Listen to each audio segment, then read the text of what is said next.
ఇది ఈ సంవత్సరం యొక్క థీమ్.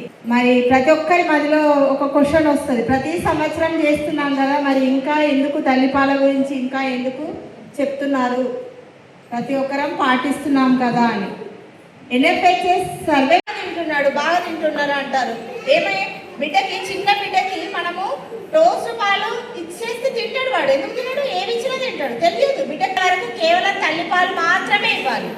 మరి 6 నెలల తర్వాత మనము సెంటర్లో ప్రతి ఒక్కరికి 7వ నెల నుంచి మేము బాలామృతం ఇస్తున్నాం కూడా వాడచ్చు.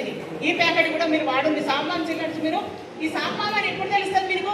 అంగన్వాడీ సెంటర్కి వెళ్ళి మీరు బరువు తీపించుకుంటేనే అంగన్వాడీ టీచర్ బరువు తీసిన తర్వాత పిల్లవాడు సాంలో ఉన్నాడా, మామూలు ఉన్నాడా, నార్మల్ ఉన్నాడా, ఏ గ్రేడ్లో ఉన్నాడా అనేది అంగన్వాడీ టీచర్ చెప్తుంది. కాబట్టి ఖచ్చితంగా మీరు మీ యొక్క అంగన్వాడీ సేవలన్నింటినీ ఉపయోగించుకోండి. గోడ్మొప్పుల గ్రామంలో చెప్పాల్సిన అవసరం లేదనుకుంటా. ఇక్కడ ఒక బిల్డింగ్ కూడా అప్పట్లోనే భోజనగోడు కట్టించండి, అప్పుడు సర్పంచ్ ఉంటే తను కూడా కట్టించండి. ఇక్కడ ప్రతి ఒక్కటి ఐసిడిఎస్ తరఫున ఏది ఇచ్చినా కానీ సద్వినియోగం చేసుకునే యొక్క తత్వం ఉన్నది. కాబట్టి అందరూ ఈ యొక్క సెంటర్లను ప్లస్ మా యొక్క సేవలను వినియోగపరచుకోవాలని చెప్పి